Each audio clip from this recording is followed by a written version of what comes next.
யானையின் சராசரி எடை 4000 நியூட்டன். அதனுடைய ஒரு பாதத்தின் பரப்பு 0.1 மீட்டர் ஸ்கொயர் எனில் ஒரு சதுர மீட்டர் பரப்பில் யானையின் ஒரு காலால் செலுத்தப்படும் அழுத்தத்தை காண்க. இந்த ப்ராப்ளம்ல கொடுத்துருக்க வேல்யூஸ் எல்லாம் பார்த்தீங்கன்னா, யானையோட எடை கொடுத்துருக்காங்க வெயிட் அண்ட் அதோட பரப்பு ஏரியா 0.1 மீட்டர் ஸ்கொயர். இதில் ப்ரெஷர் கண்டுபிடிக்கிறதுக்கு ஃபார்முலா வந்து பார்த்தீங்கன்னா ஃபோர்ஸ் பை ஏரியா, விசை பை பரப்பு. ஸோ ஃபர்ஸ்ட் இதில் வந்து விசை ஃபோர்ஸ் கண்டுபிடிக்கணும்.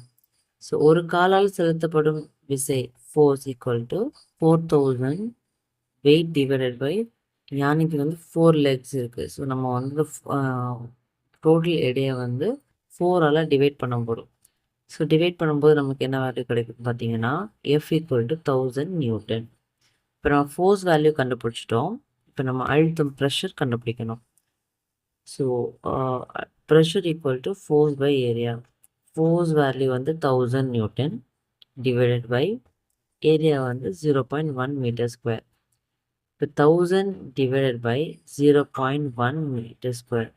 டெசிமல் வேல்யூவை வந்து நம்ம டிவைட் பண்ணுறதுக்கு நம்ம இன்னொரு ஈஸியான மெத்தட் பார்த்தீங்கன்னா 0.1 வந்து நம்ம எப்படி எழுதலாம், 1/10 கூட எழுதலாம். ஓகேங்களா? ஸோ இப்போ நம்ம அந்த 1/10 வந்து இங்கே 0.1 இருக்கிற பிளேஸில் நம்ம வந்து எழுத போகிறோம்.